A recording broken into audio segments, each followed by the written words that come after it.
How can you connect more effectively with your ideal audiences?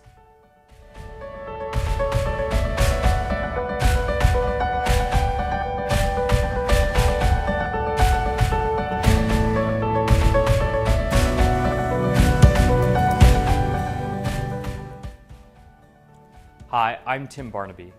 I'm a certified world-class speaking coach, and I help busy professionals speak, lead, and succeed in their careers, their communities, and their life.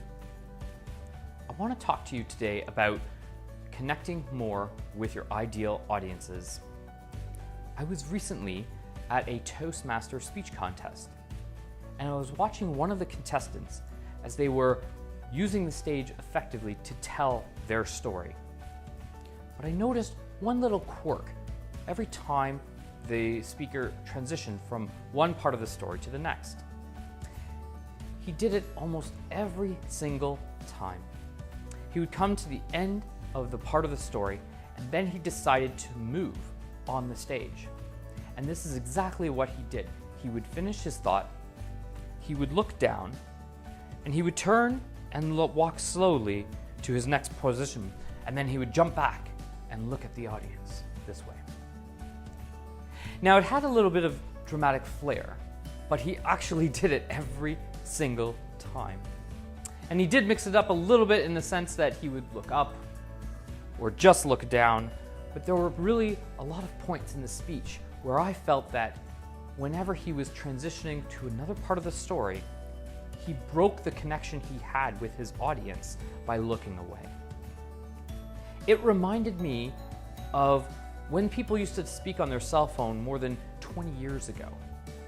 I can still remember when I had one of my very first cell phones, and whether you were in a car or walking in the city, downtown buildings, you would have a connection for a brief period of time, and then poof, the person had dropped. The call had dropped, and you had to call them back frantically and ask them, where did you hear last? Where do I have to pick up from?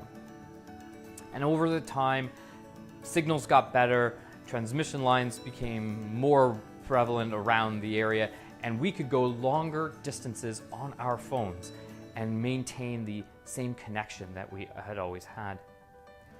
And this is very similar to what dropping your look at the audience would be doing.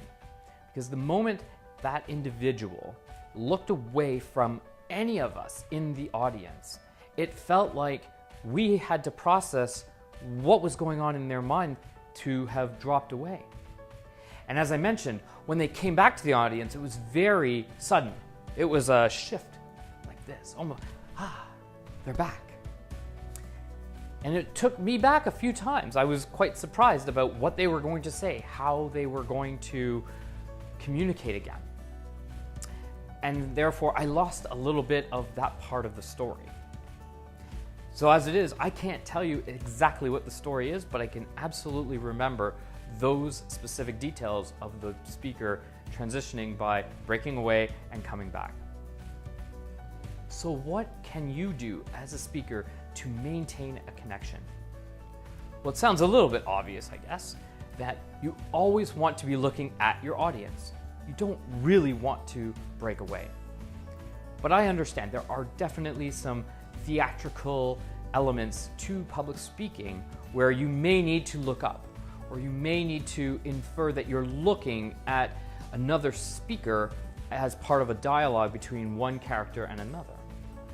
But you absolutely want to make sure that if you are going to break your tie to the audience, that you don't suddenly jerk from one to the next. That you have a nice, even transition when you break away and come back. And give your audience a moment.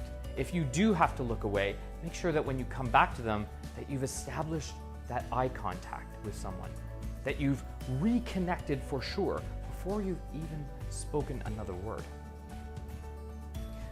So let me know what you think in the comments below. I'd love to get your feedback on the kind of connections you make with your ideal audiences.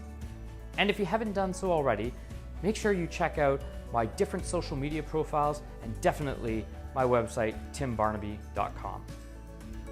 Well, that's it for this week. I look forward to sharing more tips with you in the future. But until then, here's to your speaking success.